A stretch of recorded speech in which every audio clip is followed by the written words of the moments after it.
Waalaikumsalam warahmatullahi wabarakatuh. Alhamdulillahirabbil alamin wassalatu wassalamu ala asyrafil anbiya'i wal mursalin wa ala alihi wa sahbihi rasulillahi ajma'in. Pertama-tama mengucapkan puji dan syukur kepada Tuhan Allah Subhanahu wa taala atas segala nikmat-nikmat, nikmat iman, nikmat Islam, serta nikmat kesehatan sehingga kita dapat berkumpul dalam malam yang berbahagia ini untuk mendengarkan pengajian. Selanjutnya salawat dan salam kita sampaikan kepada junjungan kita Nabi besar Muhammad sallallahu alaihi wasallam, khatamun nabiyyin, penerima berita gembira. Demikian pada malam ini seperti sudah kita lihat telah hadir yang menyebutkan beliau Haji Al-Mas'ud datang dari Tanjung Karang menjumpai kita para anak-anak beliau yang mungkin kesempatan ini sangat-sangat jarang kita jumpai dan kita temukan. Maka mari pada kesempatan ini sama-sama kita mendengarkan apa yang disampaikan oleh Al-Mukarram. Semoga menjadi bahan-bahan setidak-tidaknya menjadi petunjuk bagi kita semua. Kiranya untuk tidak memperpanjang waktu kami serahkan kepada Tuan Guru, kepada beliau kami persilakan.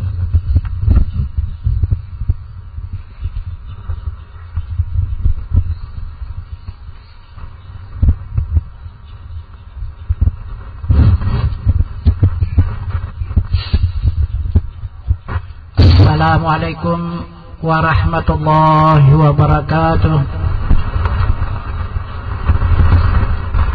Bismillahirrahmanirrahim. Bismillahirrahmanirrahim. Alhamdulillahilladzi arsalahu bil huda wa dinil haqq liyuzhirahu 'ala ad-din kulli wa kafa billahi shahida. Ashhadu an la ilaha illallah wahdahu la syarika lah wa ashhadu anna Muhammadan 'abduhu wa rasuluh la nabiyya ba'dah. Amma ba'du. Pertama-tama yang saya hormati ahli bait sekeluarga, dan yang saya hormati para pemuka agama, dan yang saya hormati para jamaah pengajian fardu ain, dan yang saya hormati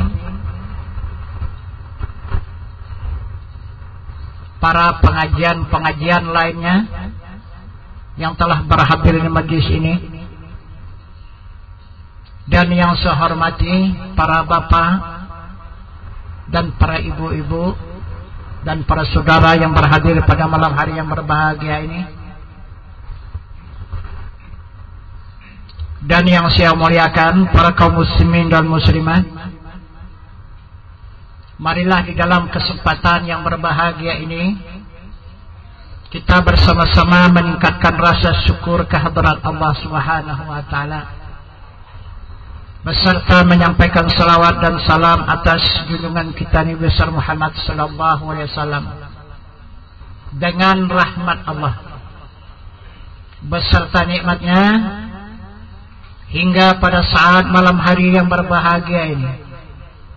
kita dipertemukan Allah di tempat yang berbahagia ini di dalam rangka meningkatkan ilmu dan iman kita kepada Allah Subhanahu wa taala dengan jalan menuntut ilmu yang diperlukan oleh junjungan kita Nabi besar Muhammad sallallahu alaihi wasallam atas tiap-tiap muslim laki-laki atau muslim perempuan yang akil baligh. Hadirin jamaah yang saya muliakan, terlebih dahulu saya akan memperkenalkan perjalanan ilmu yang akan kita tingkatkan untuk menjadi iman ini. Iman itu baru kita nyatakan dengan secara ibadah. Apabila ibadah tanpa ilmu dan iman, ibadah itu hanya seperti mayit yang tidak bernyawa. Jika disertai ilmu dan iman, barulah hidup. Amal ibadah kita itu seperti orang yang berbadan sehat serta bernyawanya suci.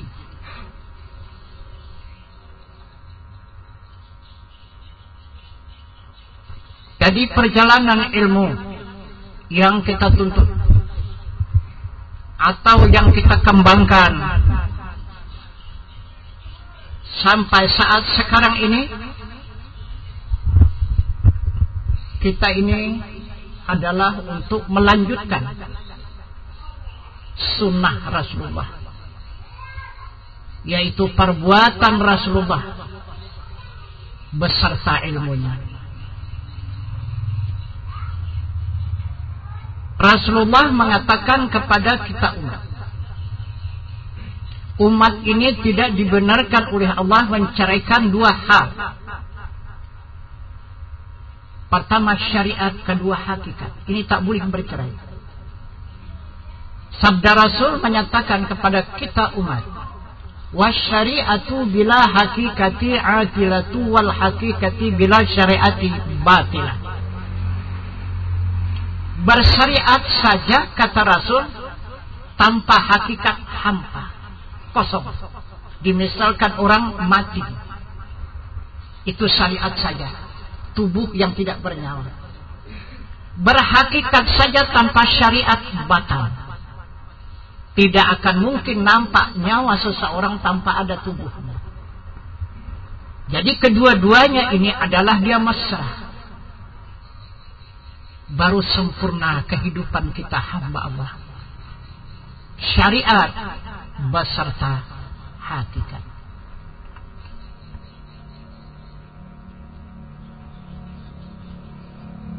Jadi supaya dapat kita mengetahui dan mengenal, supaya kita tidak bertanya-tanya, terlebih dahulu sebelum pengajian ini saya sampaikan, dari mana pengajian ini yang sebenarnya.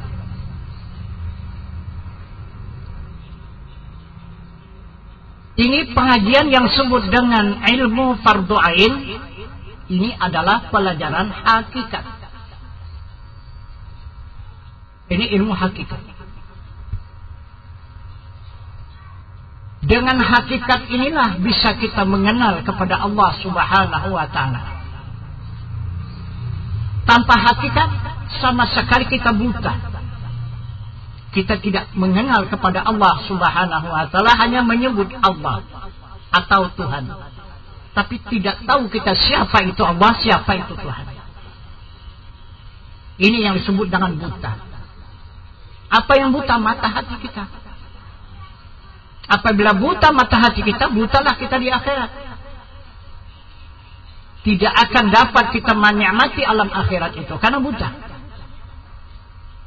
Jadi sekarang ini kita diberikan Allah kesempatan untuk mengobati mata kita yang buta, kalau buta, dan mengobati mata hati kita berpenyakit jika ada penyakit. Maka supaya hati kita itu dapat melihat, apabila yang dikatakan mata hati itu terbuka dapat melihat, disebut dengan ma'rifah. Inilah orang-orang ma'rifah, orang-orang yang dapat melihat wajah Allah Subhanahu wa ta'ala yang laisa kamitslihi syai'un wa huwas samiul basir.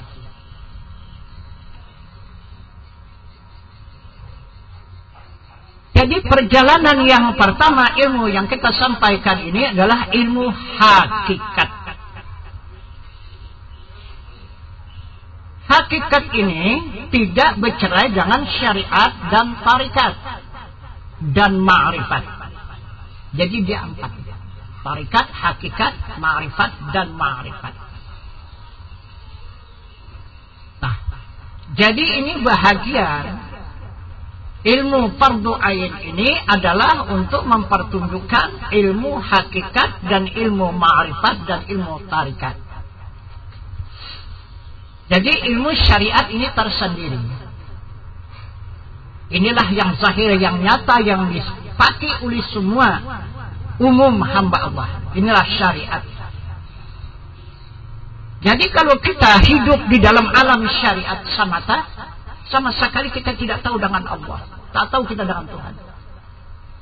Cuma mengerti bahasa kita ini hamba Allah, atau yang dijadikan Allah, atau dijadikan Tuhan. Tapi siapa yang menjadikan kita sama sekali tidak tahu. Itu maka dimisalkan seperti anak yang kecil tidak tahu apa-apa. Itu syariat. Jadi kemudian tiap-tiap ilmu yang berkembang ini dia ada silsilah, dia ada keturunan. Seperti kita, keturunan bangsa Indonesia ini punya terumbu. Kita keturunan dari mana? Silsilah dari mana? Terumbu dari mana? Misalnya kita marga ini dari mana asalnya? Kita suku ini dari mana keturunannya? Tapi keseluruhannya itu bangsa Indonesia. Tapi kita punya terumbu masing-masing. Di dalam agama ini punya silsilah. Jadi keturunan ilmu ini supaya tidak liar. Supaya benar-benar ilmu ini yang sah. Diakui oleh Allah dan Rasul. Dan seluruh hamba Allah.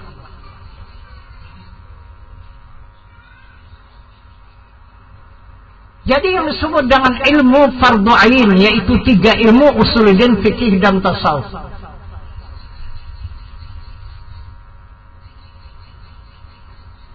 Ini adalah ilmu yang diterima oleh Nabi kita Muhammad sallallahu alaihi wasallam dengan zat Allah Subhanahu wa taala.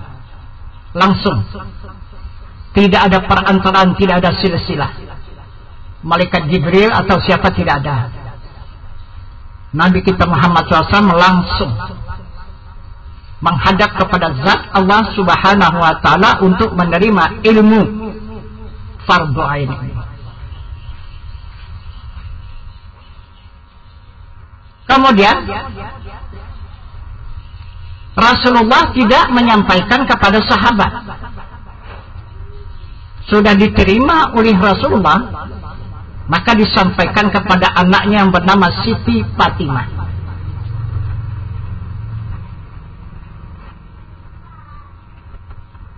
Kemudian baru diturunkan oleh Siti Fatimah kepada wali Maghribi, bangsa Arab Maghribi. Kemudian wali Maghribi menurunkan kepada wali Kutub.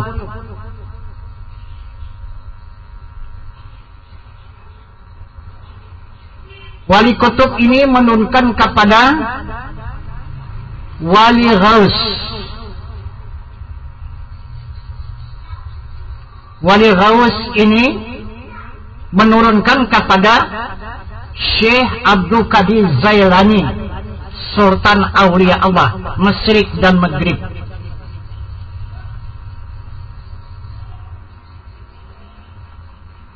Syekh Abu Qadir Jailani ini menyampaikan kepada Syekh wali zaman Madinah Al-Munawwarah.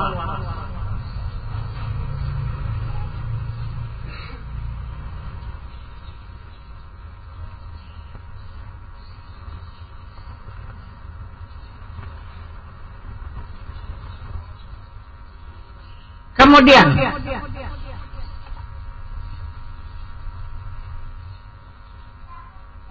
Syekh Wali Saman ini menyampaikan kepada Syekh Hatib Ahmad Kuzazi yang menunggu makam Rasulullah di Madinah.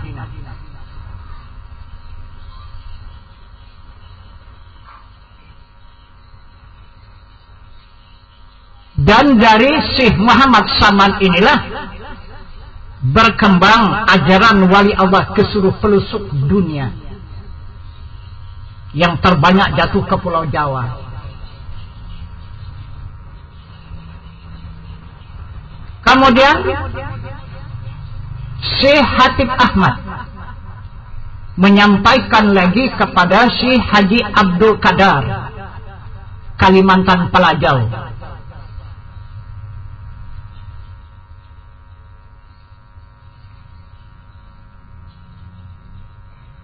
Kemudian Syekh Haji Abdul Qadar Kalimantan Pelajau menyampaikan lagi, mengamanahkan ilmunya ini kepada Tuan Syekh Haji Usman, juga Kalimantan Pelajau.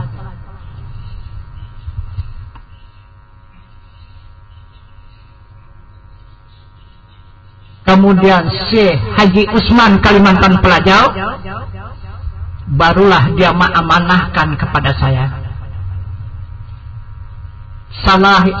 Sayalah yang terakhir menerima amanah daripada Tuan Syekh Usman. Dimisalkan dunia ataupun penjabat-penjabat ataupun aparat-aparat negara kita, saya tidak ada yang satu liting lagi, tinggal saya sendiri.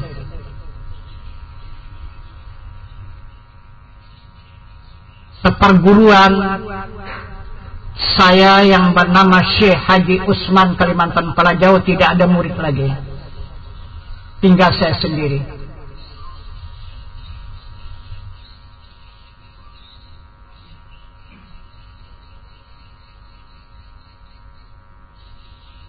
Jika ada mungkin perkembangan yang lain lagi di bawah saya nanti, itu mungkin banyak. Di bawah saya ini adalah silsilah yang keberapa itu? Ke-12 mungkin ya. Nah, itu yang ke bawah. Itu barulah nanti banyak. Tapi setahu saya yang saya menerima amanah, tidak ada lagi. Yang satu liting sama saya, hanya tinggal saya sendiri. Maka dari situ saya menerima amanah dari Tuan Syekh Haji Usman untuk mensyiarkan dan memperkembangkan ilmu fardu ain ini di tengah-tengah masyarakat hamba Allah. Dari semenjak tahun 68 saya menerima amanah sampai sekarang. Jadi berarti sudah 40 tahun.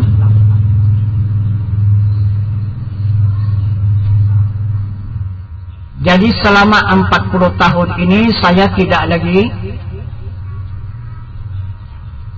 mengenal pekerjaan dunia ini, seperti berdagang, berternak, berburu, berkebun dan sebagainya, sudah tertinggal. Jadi inilah tugas saya semata-mata siang dan malam untuk menyampaikan amanah Allah Subhanahu wa taala melewati silsilah yang ada ini. Sekitar berapa silsilah itu? 11 atau 12? 11 ya? Nah, itulah melewati silsilah itu.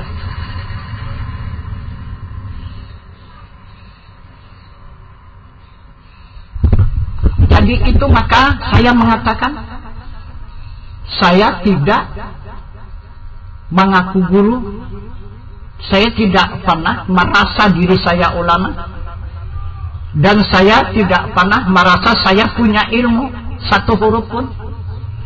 Kalaupun ada ilmu, itu hanya amanah. Amanah dari zat Allah subhanahu wa ta'ala melewati silsilah sampailah kepada saya. Hanya semata-mata saya menjalankan amanah sesuai dengan pengakuan Rasulullah. Dia ummi, tidak tahu baca, tidak tahu menulis. Kalau tahu dia membaca, mungkin ada ilmunya.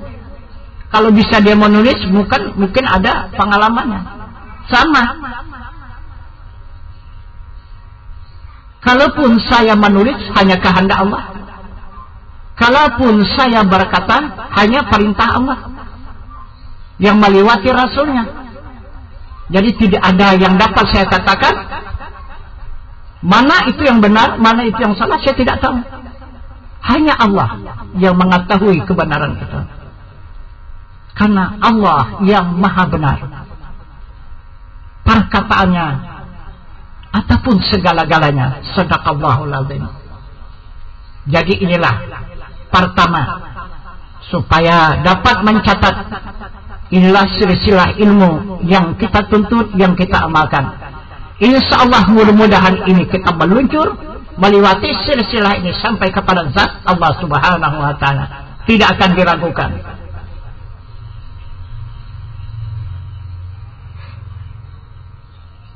Karena apa yang dikatakan Allah itu maha benar. Yang kedua, saya menerima amanah dari silsilah dari ilmu tarekat. Ilmu tarekat ini adalah yang diterima oleh Nabi kita Muhammad SAW dengan perantara malaikat Jibril.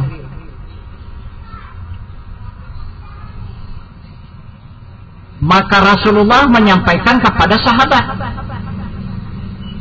Abu Bakar, Umar, Utsman, dan Ali. Jadi ini juga saya dapat menerima amanah ini dari sahabat yang empat ini, Abu Bakar, Umar, Utsman, dan Ali. Jadi yang teratas di sini adalah Abu Bakar As-Siddiq. Maka dia dikatakan oleh Rasulullah ibu kebenaran. Bukan itu namanya ya. Nah itu Abu Bakar Siddiq itu ada nama aslinya, tapi bukan Abu Bakar Siddiq ini namanya, itu gelar yang Rasulullah menamakan Abu Bakar Siddiq, ibu daripada segala kebenaran. Itulah Abu Bakar Siddiq. Jadi sekarang ini dinamakan dengan tarikat Naqsabandiyah. Jadi ini amanah juga saya terima. Jadi ini silsilahnya yang saya terima 36 keturunan dari malaikat Jibril ke Rasulullah kepada Abu Bakar Siddiq, Abu Bakar Siddiq kepada anaknya terus sampai kepada Imam Tarikat Muhammad Bahuddin Bukhari, kemudian sampai kepada Tuan Syekh Sulaiman Juhdi di Mekah Al-Mukarramah, di surau Rasulullah, menggantikan Rasulullah di suraunya, yaitu Jabal Qubis. Di sanalah menyampaikan dan mengembangkan agama si Sulaiman Juhdi ini. Kemudian barulah datang si Abdul Wahab Rukan Al-Khalidi Naqsabandi mengambil ilmu dari si Sulaiman Juhdi. Jadi Syekh Abdul Wahab Rukan Al-Khalidi Naqsabandi mengamanahkan kepada Syekh Abdul Manan Padang Sidimpuan, Abdul Manan Siregar Padang Sidimpuan. Kemudian barulah diterima amanah ini oleh anak kandungnya yang terakhir, yang bernama Syekh Haji Madayan Al-Wahab Rukan Al-Khalidi Naqsabandi. Nah, inilah yang memberikan ijazah, yang memberikan amanah, yang memberikan izin kepada saya untuk mengembangkan agama melewati tarikat Naqsabandiyah.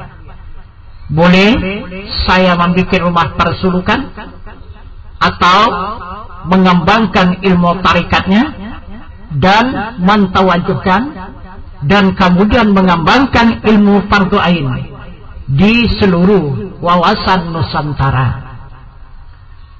Itulah ditandatangani oleh Syekh Madayan Al-Wahab Rukan Al-Khalidi Naqsabandi. Jadi saya ini menerima dua amanah. Amanah di kanan dari Rasulullah, amanah sebelah kiri dari sahabat yang bernama Abu Bakar As-Siddiq. Inilah yang saya sampaikan di tengah-tengah umat, di tengah-tengah hamba Allah. Yang mana dia menjalani tarikat, silakan. Boleh kita sampaikan dari keturunan silsilah yang 36 sampai kepada saya. Tapi sampai kepada malaikat cuma, sampai kepada mereka Jibril, kepada zat Allah tidak sampai. Kalau perjalanan ilmu tarikat, tarikat apa saja tidak sampai kepada zat Allah Subhanahu wa Ta'ala. Yang sampai ini fardu ain, karena fardu ain ini dari Siti Fatimah.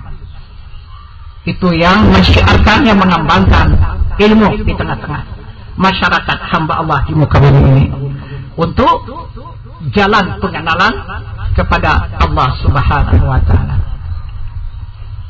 Nah, jadi inilah keterangan saya, penjelasan saya, supaya kita tidak bertanya-tanya dari mana ini, apa ini, aliran apa ini.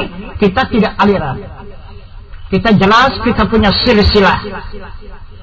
Itu kita punya keturunan. Itu ilmu ini enggak ilmu haram, enggak. Jelas keturunannya dari ini ke ini, dari ini ke ini, dari ini ke ini, dari ini ke ini, dari ini ke ini sampai sekarang. Nah, jadi kita tidak akan menyaksikan dan meragukan masalah perjalanan ilmu yang berkembang. Ya, silakan saja orang mengembangkan aliran-aliran kepercayaan dan sebagainya. Itu kita tidak mengicuhkan kepada kita, tidak menghiraukan, tidak kita hiraukan itu perkembangan-perkembangan apapun yang terjadi di muka bumi ini, karena sudah dinyatakan oleh Rasulullah, tarikat yang diajarkan oleh Rasulullah kepada sahabat Abu Bakar, Umar, Utsman, Ali, akhir zaman nanti menjadi 100. Nah, sekarang ini menjadi 100 tarikat pada saat sekarang ini. Jadi kenapa orang-orang tarikat ikut-ikutan menuduh salah, sesat, apa dan sebagainya? Ini kita sudah keluar daripada tarikat. Kalau memang betul-betul kita orang tarikat, apapun aliran yang disampaikan oleh umat Islam ini, jangan dihukum, jangan disalahkan. Kalau rasa salah, perbaiki. Kalau memang kita bertanggung jawab atas agama, perbaiki, panggil mereka, ataupun datangi mereka, tegur di mana mereka punya kesalahan, jangan dihukum. Perbaiki mereka.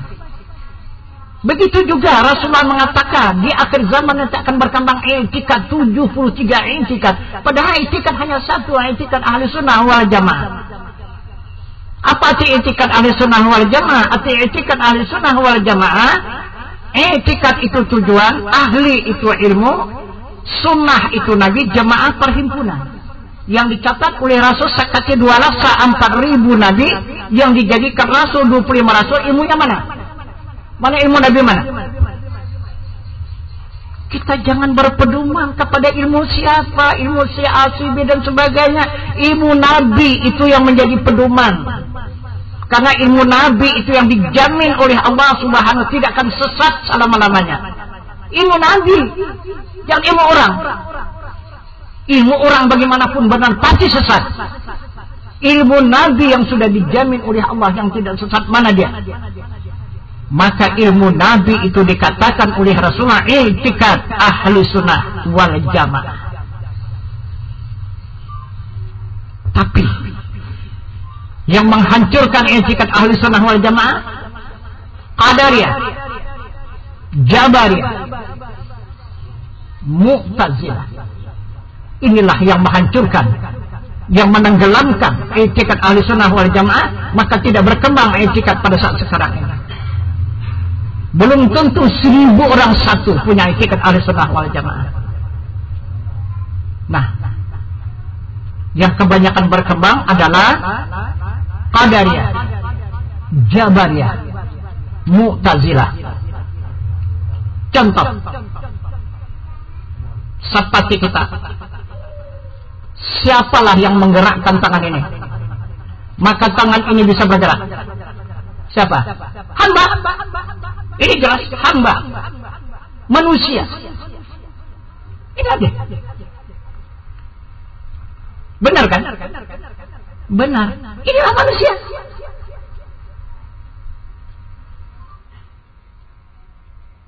Kalau dibawa kepada ilmu syariat, betul, manusia.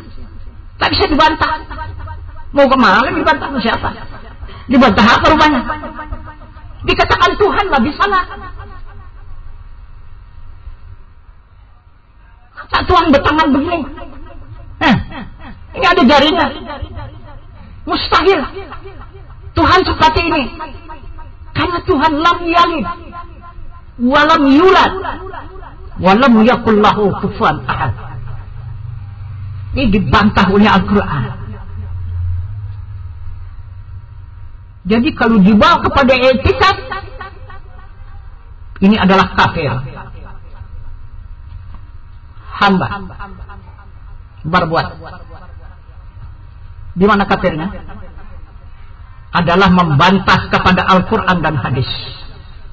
Siapa membantah Al-Quran, membantah Al-Hadis, membantah Allah dan Rasul. Allah mengatakan di dalam ayat suci Al-Quran, selain daripada Allah, la haula wala quwwata, tidak ada daya dan upaya, lemah, daif, fafa, hina, kecuali illa billah, kecuali orang yang disertai oleh Allah.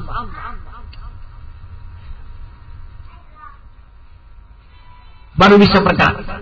Hadis Rasul mengatakan lagi, la tahrafun zarratin illa biiznillah, tidak ada yang bergerak walau sebesar zarah kecuali izin Allah. Nah, jadi orang Qadariyah membantah Al-Quran dan hadis, maka dia kafir. Tuh i'tikadnya.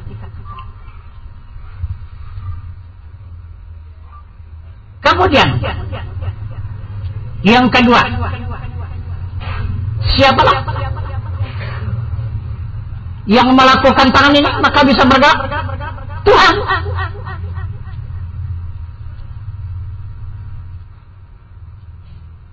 Mana alasan? Ini alasan kuat. Huwal awalu, huwal akhiru, huwal zahiru, huwal batin. Allah, dia yang awal, dia yang akhir, dia yang zahir, dia yang batin. Ah, siapa lagi? Selain daripada Tuhan? Coba bantah. Apabila membantah Al-Quran, jika ada yang bergerak selain daripada Tuhan, berarti kita musuh Al-Quran, musuh Tuhan.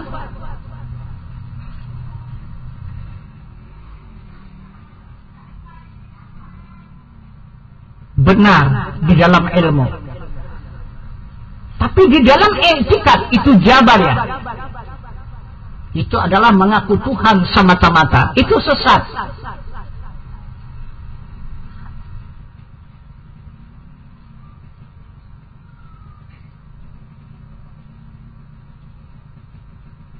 Yang ketiga,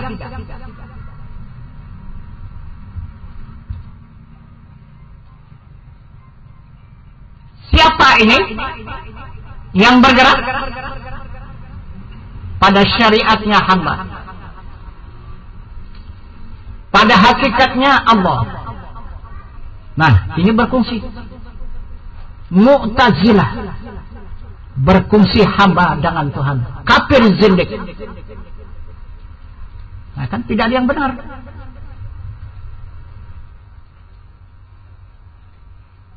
Seperti perkataan yang lazim, kita hanya berusaha.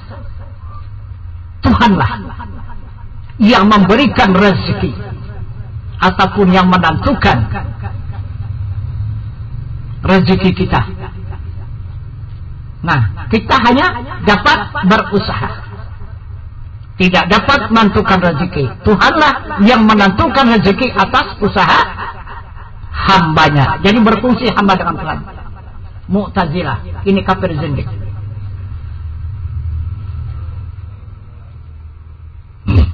Yang dimaksud oleh Rasulullah terlepas daripada yang tiga ini, tidak mengakui karena hamba, tidak terakui karena Tuhan, tidak terakui berfungsi hamba dengan Tuhan. Murni dia adalah i'tikad ahli sunnah wal jamaah. Apa yang menjadi i'tikad ahli sunnah wal jamaah? Qadariyah, Jabariyah, Mu'tazilah. Ini sebagai contoh yang diiktibarkan oleh Nabi kita Muhammad sallallahu alaihi wasallam, labanan khalisan saya ghalis saridi. Rasulullah mengiktibarkan seperti air susu yang ada di tubuh manusia. Lemak manis rasanya, putih bersih rupanya, dan halal hukumnya. Apa yang jadi air susu itu najis dan darah. Itu yang menjadi air susu najis dan darah. Kalau tidak ada najis, tidak ada darah, tidak ada air susu. Gabungan antara najis dan darah, maka dia menjadilah air susu putih bersih rupanya, lemak manis rasanya, dan halal hukumnya. Tapi jika sudah sampai kepada i'tikad ahli sunnah wal jamaah seperti air susu, jangan diolah lagi. Coba air susu diolah kembali. Dikeluarkan air susu itu, taruh di kaca yang putih, jemur sebentar saja, coba lihat. Yang putih bersih tadi jadi merah, jadi najis kembali, dan halal dan haram kembali hukumnya. Nah, itu contoh ahli sunnah wal jamaah. Begitulah contoh i'tikad ahli sunnah wal jamaah, seperti air susu dengan najis, dengan darah. Bagaimana dia? Perbedaan hamba dengan Tuhan. Itulah perbedaan hamba dengan Tuhan, air susu dengan darah. Darah yang sudah menjadi air susu. Begitulah i'tikad ahli sunnah wal jamaah. Yang di diri hamba sudah dapat kita ketahui, itulah yang membesarkan diri manusia dengan air susu itu. Tetapi air susu itu dialirkan oleh ibunya, tidak diketahui oleh orang yang lain. Hanya antara anak dengan ibu yang tahu. Orang lain tidak bisa. Nah, karena di situ hanya kontak rasa. Si anak itu pun lapar, mau air susu, ibu tahu. Dan kemudian sesudah menyusu, anak itu sudah kenyang, anak itu ibu tahu. Tidak ditanya anak itu sudah kenyang, kamu nak? Tidak, tapi ibu sudah tahu bahasa anak itu sudah kenyang. Jadi begitulah contoh teladan i'tikad ahli sunnah wal jamaah yang diiktibarkan, yang dibesarkan oleh Rasulullah. Nah, itu maka itu adalah tingkatan yang terakhir daripada ilmu yang berkembang. Karena ilmu yang kita kembangkan ini adalah syariat, tarikat, hakikat, dan ma'rifat.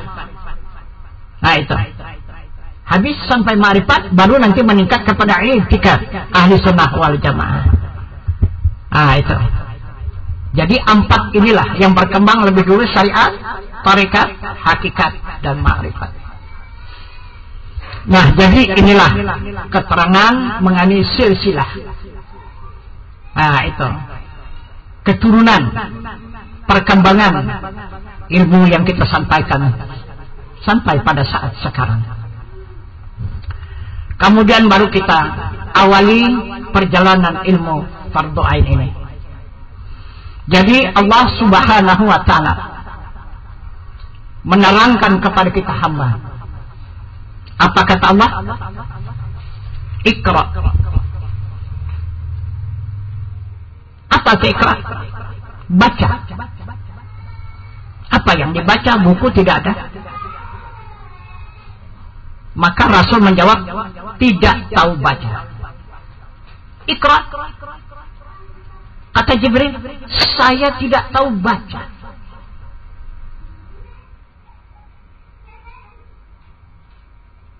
Apa maksudnya Iqra itu? Itu adalah perkataan Jibril. Iqra itu artinya baca. Kalau bahasa kita apa? Kenapa tidak pernah kita tafsirkan bahasa kita? Bahasa Jibril yang kita pakai. Apakah kita orang Jibril? Orang Jibril kita rupanya. Iqra artinya baca. Itu bahasa Jibril. Bahasa kita apa? Apa dibaca itu? Itu maka kita tidak mau paham-paham arti Iqra itu. Jadi kenapa kita sudah melambung tinggi ke atas sana membaca Al-Quran, sedangkan Iqra tidak kita selesaikan? Coba kita lihat kehidupan diri manusia ini. Dipertunjuki oleh Allah Subhanahu wa Ta'ala. Seperti apa rupanya hidup kita manusia? Itu seperti tumbuh-tumbuhan. Seperti pohon kayu itu. Di mana kekuatan pohon kayu itu? Adalah akar. Kalau akar ini busuk, macam mana pohon kayu itu? Bisakah hidup subur? Berkembang? Berdaun lebat? Berbuah yang baik? Tak mungkin. Itu adalah berdasarkan akar yang menjalar di bumi. Nah, itu contoh hakikat. Jadi apabila hakikat kita ini tidak benar, maka pohon akan menjadi sia-sia. Pohon inilah tubuh yang melakukan amal ibadah akan terbuang. Maka buah itu kosong. Buah pohon itu tidak berisi. Apa yang mau kita nikmati kalau tidak berisi buah itu? Begitulah contoh tauladan kita melakukan amal ibadah. Tak ada balasan dari Allah. Tak ada pahalanya dari Allah. Karena tidak sampai amal ibadah kita itu kepada Allah Subhanahu wa Ta'ala.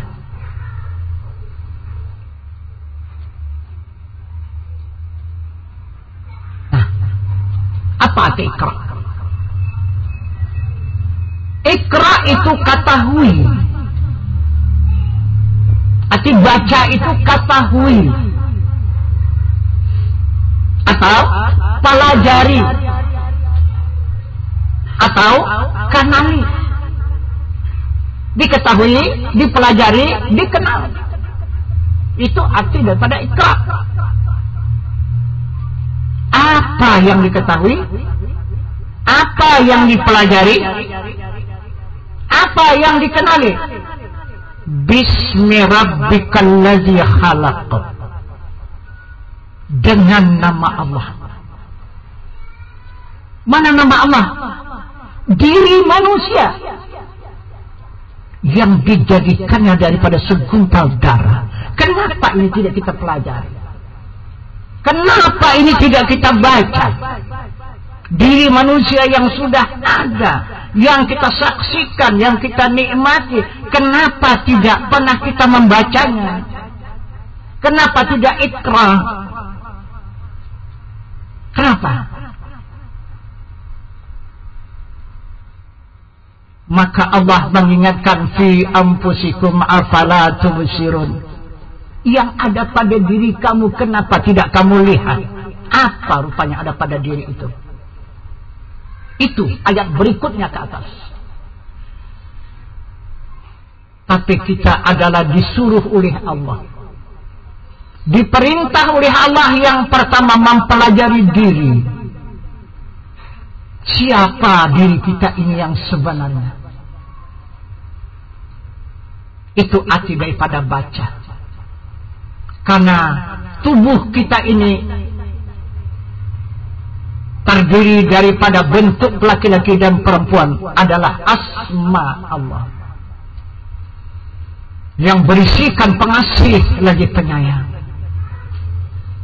Coba lihat, pengasih penyayang dari siapa? Ada dari langit? Ada dari mana? Dari udara, dari laut, dari daratan, dari mana? Meluncur dari tangan manusia dan dari hati manusia. Itulah kasih sayang Ar-Rahman Ar-Rahim yang ada pada hati manusia.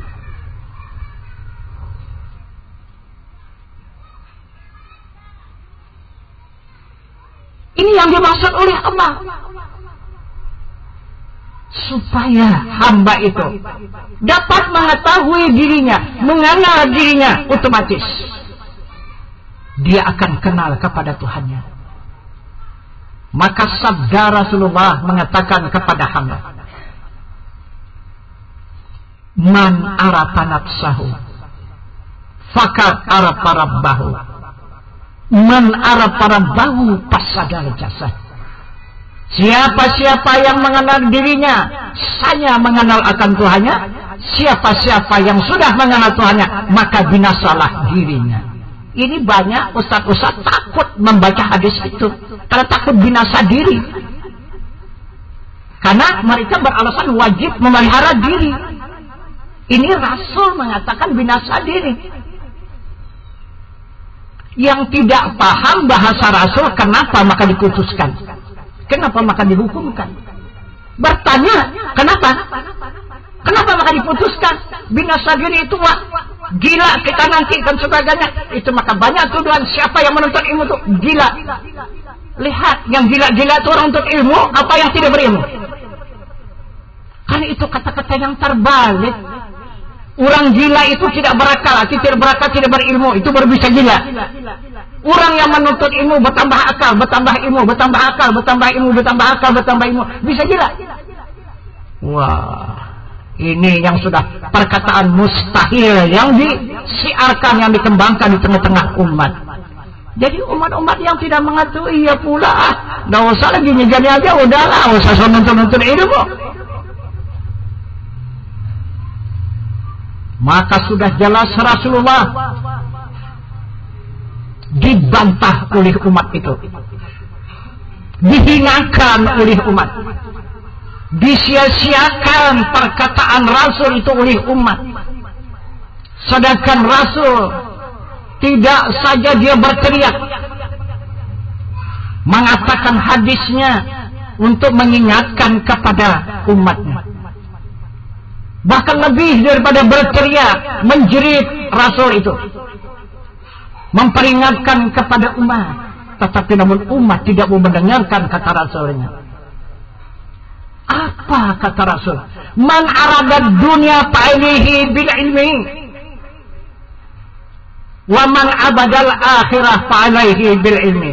Man aradat huma fa'alihi bil ilmi. Jika kamu menginginkan kesenangan di dunia dengan ilmu, jika kamu menginginkan kesenangan di akhirat dengan ilmu, dan jika kamu menginginkan kedua-duanya, senang di dunia dan di akhirat dengan ilmu, itu kata Rasulullah. Kenapa ini tidak didengar oleh umat lagi? Kenapa sekarang umat sesuka hati melakukan ibadah asal dilakukan, tidak mengikuti petunjuk Allah, petunjuk Rasul? Apa yang ditunjuk oleh Allah, apa yang dikerjakan oleh Rasul, tidak diikut lagi. Nah, disitulah kerusakan-kerusakan kita umat, karena tidak mempedulikan Allah dan Rasul lagi. Jadi kita berbuatlah sesuatu itu, tapi mengikuti petunjuk Allah dan petunjuk Rasulullah. Karena apabila kita tidak mengikuti petunjuk Rasulullah, Rasul berkata kepada umatnya, wal amalu bila amalin dalalun sadid, beramal tiada berilmu sesat yang sangat. Jadi yang dimaksud oleh Rasul, siapa-siapa yang mengenal dirinya pasti mengenal sisanya itu bahasa halusnya. Kalau dikasarkan pasti. Siapa-siapa yang kena dirinya, pasti akan kena dengan Tuhannya. Siapa-siapa yang sudah mengenal Tuhannya, maka binasa dirinya. Kenapa maka binasa? Kalaulah dia tidak binasa dirinya, berarti dua diri. Diri hamba, diri Tuhan. Jadi dua diri. Sedangkan kelima sudah mengatakan yang tercatat di dalam ayat suci Al-Quran, la mawjudun illallah. Tidak ada yang ada. Yang ada hanya Allah subhanahu wa ta'ala. Jika hamba itu merasa ada, maka itulah musuh Allah. Itulah imbangnya Allah. Maka Rasul menyatakan di dalam hadis Rasulullah yang berbunyi, wujuduka zambun la qiyasa lahu li ghairi, bermula wujudmu itu dosa, tiada kias baginya dan bagi lainnya. Coba ditilahkan, dikiaskan kemana saja. Tiap mengakui ada, merasa ada diri, pasti dosa, kata Rasul. Kenapa maka kita selalu bicara ini dosa, ini pahala, ini dosa, ini pahala? Yang mana dosa, mana pahala aku tidak tahu. Mana dosa, mana pahala? Cuman hanya cerita dosa dan pahala. Ketahui mana wujud dosa, mana wujud pahala. Jika kita berbuat sesuatu itu karena Allah, itulah dia wujud pahala. Jika kita berbuat itu wujud hamba semata-mata, itulah dosa. Itu kata Rasulullah. Bukan kita berbuat begini-begini, ini pahala. Kita buat begini-begini, ini dosa. Belum tentu. Sekarang kita melakukan ibadah salat itu dosa atau pahala? Nah, macam mana? Dosa apa? Pahala. Pahala ya? Macam mana? Udah pahala, kita melakukan salat 5 waktu itu. Hah? Coba kita tahu sekarang aja, kita tidak usah sembunyi-sembunyi lah. Iya kan?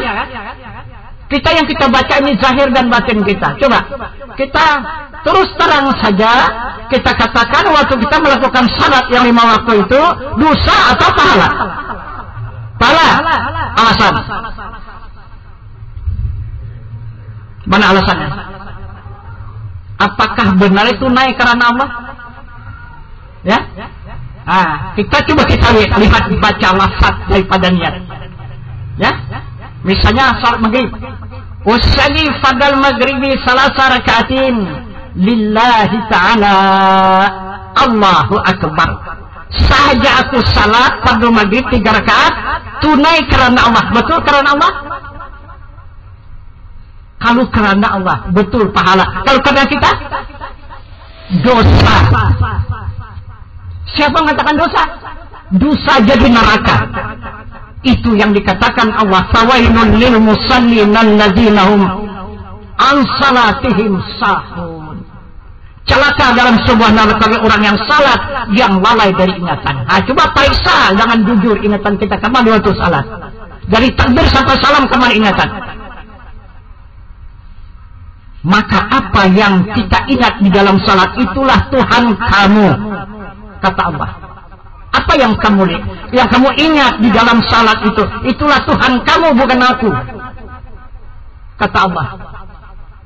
Tetapi kalau kamu salat mengingat jatuh diriku, itu betul kau salat. Kita baru berpahala. Kalau ingat diriku, itu kata Tuhan kan?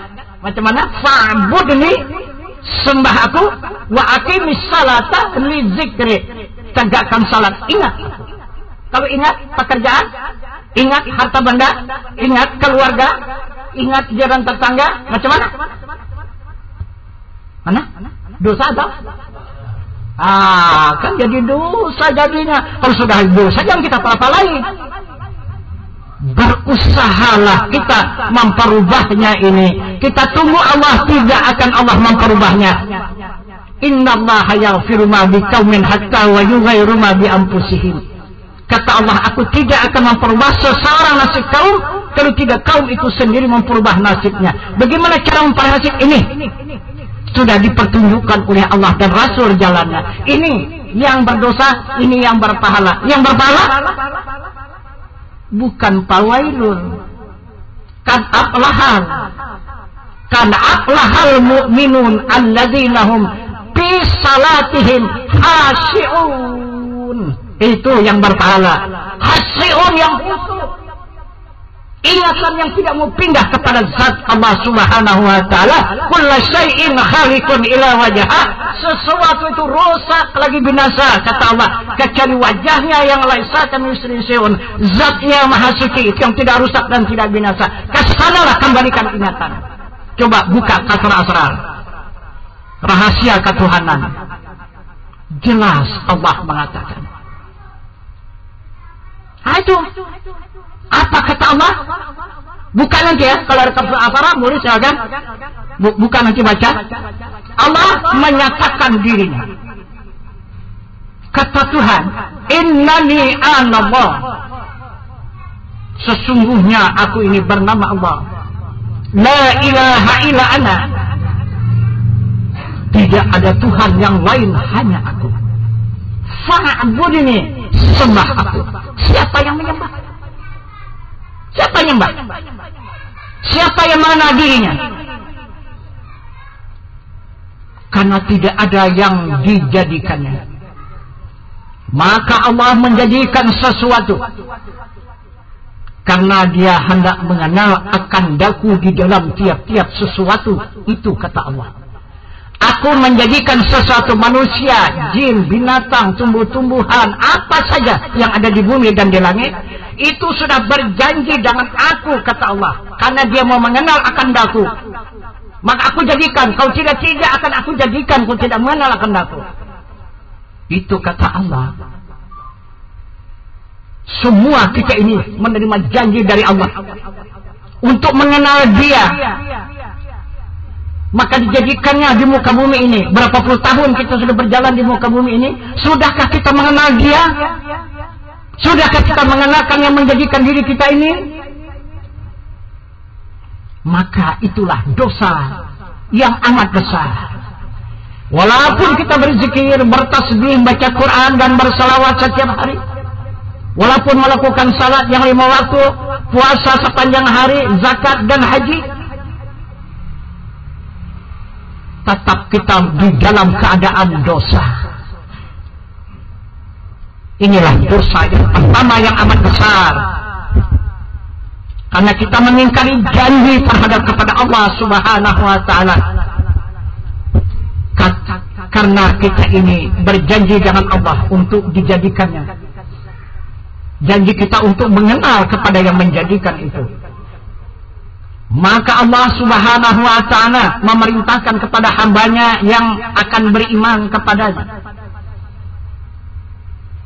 Apa perintah Allah kepada hamba-hamba Allah? Wahai insan, itu kata Allah, sanakan wujudmu itu di dalam wujud Allah. Jangan ada kamu merasa wujud. Ada wujud, pulangkan kepada Allah. Wujudmu itu adalah wujud Allah. Kamu hanya saksi saja, majaz, kamu hanya bayang-bayang. Itu kata Rasul.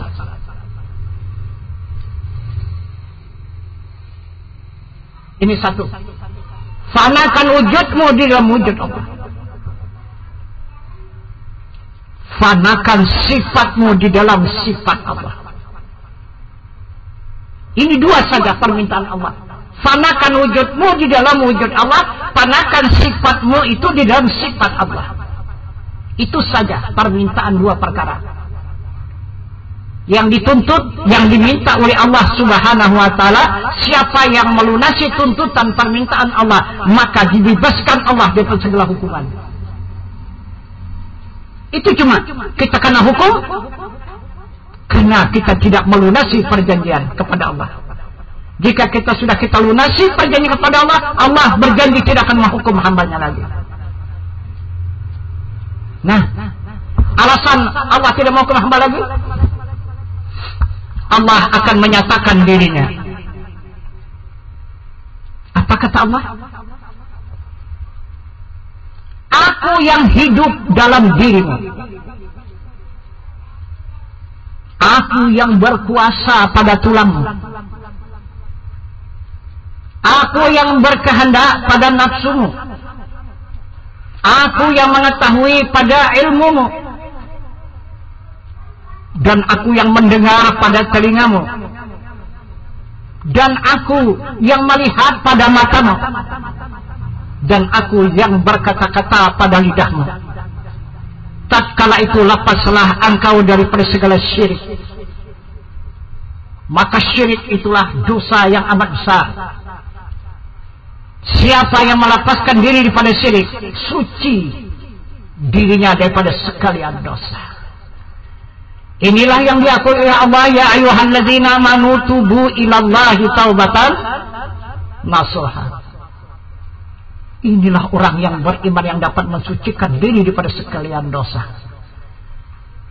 Jika sudah hamba ini dapat mensucikan diri daripada sekalian dosa dengan melakukan tobat nasuha, Allahumma ja'alni minat tawwabin wa ja'alni minal mutatahhirin. Itu kata Allah. Allah sangat mencintai kepada orang yang tobat dan kepada orang yang mensucikan diri daripada sekalian dosa. Ini yang dimaksud Allah. Coba lihat, ada yang berdosa. Aku yang hidup dalam dirimu, kata Allah. Aku yang kuasa pada tulangmu. Aku yang berkehendak pada nafsumu. Aku yang mengetahui dalam ilmumu. Aku yang mendengar pada telingamu. Aku yang melihat pada matamu. Aku yang berkata-kata dari lidahmu. Dari mana dosa? Dosa apa? Ada? Tubuh kita tidak berfungsi. Tulang kita tidak ada berfungsi, nafsu kita tidak berfungsi, hanya tempat, hanya raga. Coba, hanya bayangan dari Allah Subhanahu wa taala. Karena adanya Allah maka ada diri kita. Karena adanya kudrat Allah maka bisa kita berkuasa, bergerak. Karena ada iradat Allah bisa berkehendak. Karena ada ilmu Allah baru kita mengetahui. Dengan adanya hayat Allah maka bisa kita hidup. Dengan adanya sama Allah bisa kita mendengar. Hanya ada sifat basar Allah yang ta'aluk kepada mata, baru mata bisa melihat. Dengan adanya ta'aluk kalam pada lidah, baru bisa kita berkata-kata. Jelas dikatakan Al-Quran, wa kallamallahu Musa taklima. Telah berkata-kata Allah dengan Nabi Musa dengan sempurna kata. Bukan hanya dengan Nabi Musa, itu hanya iktibar. Semua Allah berkata-kata, siapa yang punya lidah? Baik lidah manusia dan lidah binatang. Disitulah tempat Allah berkata-kata. Jadi siapa yang mengatakan yang tidak benar ataupun berkata bohong, maka dosa. Karena menguturi kalam Allah. Melihat yang tidak benar, dosa. Karena menguturi sifat basar Allah. Mendengar sesuatu, dosa yang tidak diridai oleh Allah. Karena yang kita gunakan sama Allah untuk mendengar, maka kutur sama Allah itu kalau kita bawa yang tidak benar. Ini arti dosa, dan itu arti pahala. Jika kita ada karena Allah, berkehendak karena Allah, mengetahui karena Allah, hidup karena Allah, mendengar karena Allah, melihat karena Allah, berkata-kata karena Allah, semata-mata pahala. Ada lagi neraka? Ada lagi dosa? Ini yang dimaksud nasuha. Itu yang dimaksud oleh Allah. Itu nasuha.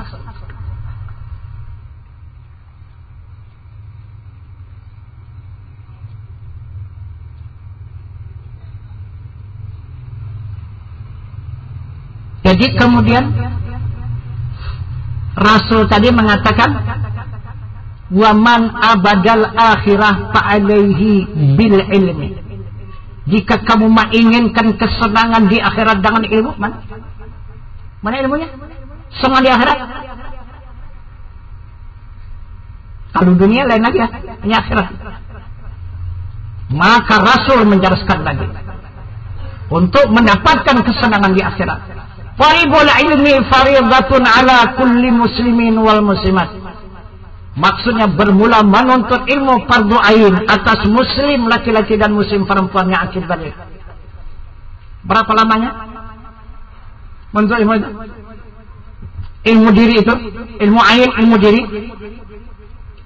Utulubul ilma minal mahdi ilal lahdi. Tuntut ilmu dari buayan hingga ke liang lahat.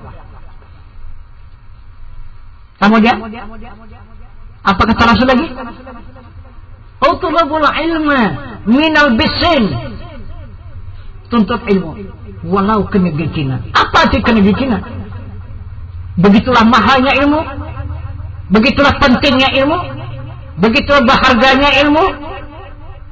Walau kita menyeberangi lautan mendapatkan negeri Cina, berapa banyak itu perungkusan, berapa banyak pengorbanan, berapa banyak waktu yang kita habiskan untuk menyeberangi lautan mendapatkan negeri Cina. Namun meninggalkan pekerjaan itu tidak dibenarkan oleh Rasul. Pasti sebenarnya kalau sebelum mendapatkan ilmu. Begitulah pentingnya ilmu. Karena tidak ada ilmu, tidak ada yang selamat. Di dunia ini pun tidak ada yang selamat kalau tak ada ilmu. Tak ada yang selamat. Karena ilmulah maka bisa selamat di dunia. Apalagi di akhirat. Kita ke depan, apa yang akan kita tempuh ke depan? Alam barzakh. Habis 70 tahun, 80 tahun, 90 tahun, 100 tahun, 150 tahun. Di dunia ini habis. Kemana? Ke alam barzakh. Bagaimana? Sudah siap menjalin alam barzakh? Udah ada ilmunya? Udah ada perbekalannya? Kalau tidak, kita pasti terbenam di dalam neraka. Ilmulah yang menyelamatkan kita ribuan tahun di alam barzakh. Kemudian, kemana lagi? Habis ribuan tahun di alam barzakh, kita ribuan tahun lagi menyeberangi yaumil mahsyar. 7 jengkal matahari dari kepala. Ribuan tahun. Bagaimana? Siapa yang bisa menyelamatkan diri di yaumil mahsyar? Tidak ada. Kecuali ilmu. Ilmu apa? Yang pengenalan kepada Rasul. Supaya dapat syafaat Rasul. Hanya syafaat Rasul yang bisa melindungi umat yang tidak kena terik matahari itu. Ribuan tahun. Udah selesai? Belum. Inilah tanggung jawab rohani kita. Di dunia ini tanggung jawab badan jasmani kita. Kemana? Rohani kita diperjalankan oleh Allah di al-mizan. Qadhirabun jalil, di situ kita diadili. Apa yang kita perbuat, apa yang kita lakukan diadili. Mana lebih banyak yang benar ataupun yang salah. Jika banyak yang salah, campakkan ke neraka. Jika masih banyak yang benar, diperjalankan lagi oleh Allah. Siapa yang membantu, siapa menolong? Tidak ada. Tidak yang membantu, tak ada yang menolong kecuali ilmu. Ilmu yang bisa menyampaikan pengenalan kepada Rasul, yang bisa mencintai Rasul sesuai dengan apa yang dikehendaki oleh Rasul terhadap kepada umat. Dengan sabdanya berbunyi, man ahabbani kana fi ma'i fil jannah. Siapa-siapa yang mencintai aku beserta aku kelak di dalam surga. Itu kata Rasul. Barulah Rasul memberikan syafaat, menang dia daripada bertimbang. Lebih banyak pahala daripada dosa. Karena disyafaatkan, dibantu oleh Rasul. Karena sudah ada dia pengenalan kepada Rasulnya. Mendapat syafaat dari Rasulnya. Kemana lagi? Diperjalankan Allah menyeberang titian siratal mustaqim. Lembah apa itu yang diseberang itu?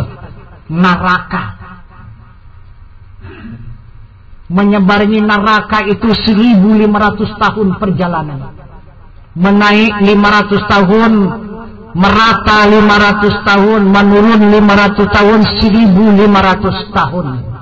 Menyeberangi neraka, bersusun neraka itu ke bawah, di bawah titik siratal mustaqim dari hawiyah yang pertama sampai kepada sa'ir yang paling bawah. Macam mana menyeberanginya itu? Bisa kita menyeberangi titik siratal mustaqim itu? Tidak ada yang bisa menyeberang tanpa ilmu. Karena halusnya seperti rambut dibelah 7, liarnya seperti pedang, tajamnya seperti pedang, liarnya seperti kilat. Perjalanan 1500 tahun, tidak ada yang bisa menyeberang, dan kita semua baja Tuhan, masuk terus ke neraka sana. Bertambah tinggi dia, bertambah dalam jatuhnya. Tuh neraka. Ini nasib rohani kita yang ke depan. Jadi jika kita punya ilmu, selamatlah rohani kita. Ribuan tahun di alam barzah, ribuan tahun di yaumil mahsyar, ribuan tahun di al-mizan, 1500 tahun di atas titian siratal mustaqim. Kesimpulan ilmunya apa?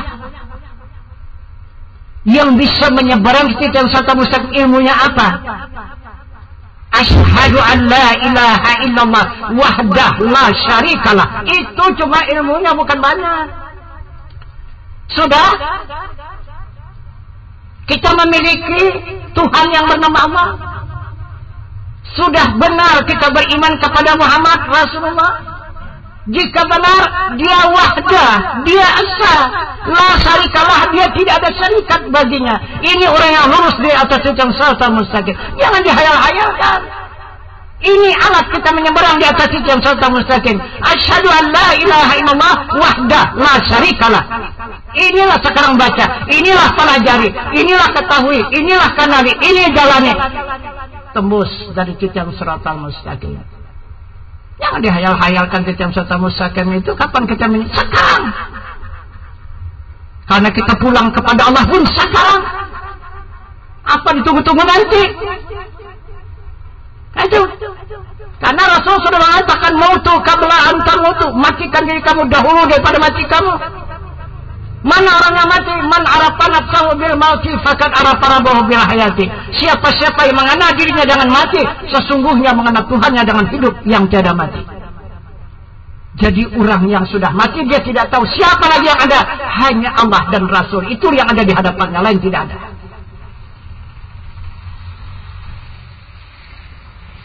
Ini yang dimaksud la maujudun illallah. Tidak ada yang ada, hanya Allah.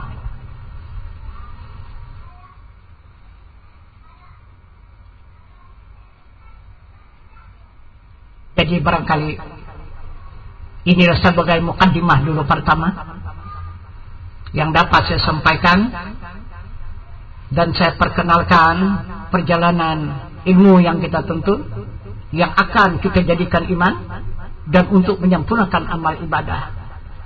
Sayangilah amal ibadah kita yang sudah kita lakukan, salat kita, puasa kita, zakat kita, dan haji kita, sedekah kita, jariah kita.